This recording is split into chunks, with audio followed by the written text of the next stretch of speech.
সে তো রোবট নয়, ফলে সে সেটা নিয়ে ভাবতে পারে এবং সেখান থেকেই কিন্তু তার বিপর্যয় শুরু। ফলে বি কেয়ারফুল তার পুরনো এক্সপিরিয়েন্স থেকে, এই রিলেশনের দিক থেকে। তবে আরেকটা কথা বলি যে হাজব্যান্ড ওয়াইফের যে সম্পর্ক সেটা বরঞ্চ অনেক উন্নতি হবে। সন্তানের দিক থেকে যদি কোনো খারাপ কিছু বা যদি কোনো খারাপ কিছু ঘটে থাকে সেটা আগের থেকে অনেক বেশি ভালো দিকে যাবে, এই দিকগুলো ভালো হবে। রিলেটিভ বন্ধুবান্ধব এর মাত্রা অনেকটা কমবে, তবে যেটা হবে সেটা অনেক বেশি সিকিওর হবে, অনেক ভালো হবে। এই জিনিসগুলো মকর রাশির ক্ষেত্রে হতে চলেছে। ফলে এই দিক থেকে দেখতে গেলে মকর রাশি ভালো।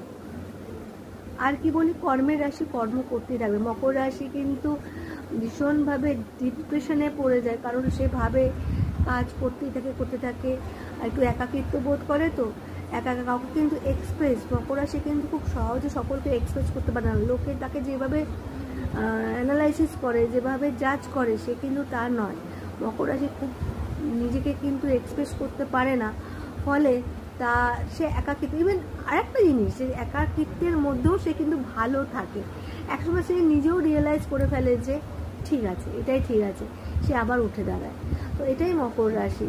কি আর করা আছে, শনি তো খুব ঠান্ডা এবং আমরা জানি যে সূর্য থেকে অনেক দূরে সে ঠান্ডা, সে একটু অন্ধকারের দিকে, এসব যাই থাকুক না কেন, মকর রাশি মানুষরা এই 12টা ঘরের মধ্যে এই মকর যদি না থাকে, যদি কর্মই না থাকে, বাদবাকিগুলো চলবে কী করে?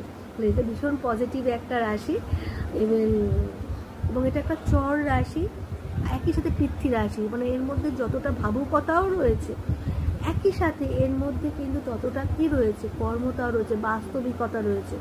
ফলে এর মধ্যে একটা দ্বৈত ব্যবস্থা দেখা যায়। যদিও এটা দ্বৈত রাশি নয়, তবু এর মধ্যে কিন্তু মানুষের জন্য কিছু করার, নিজেকে নিঃশেষ করে কিছু করার একটা প্রবণতা রয়েছে। ফলে যারা ভগবান আমরা বিশ্বাস করি, ভগবানকে আমরা সকলে বিশ্বাস করি, সেদিক থেকে দেখা যেতে পারে যে এই রাশির লোকরা হয়তো কষ্ট পায়, হয়তো দুঃখ পায়, হয়তো না পায়, কিন্তু শেষ পর্যন্ত কিন্তু এরা ভীষণ স্পিরিচুয়ালিটির দিকে চলে যায়।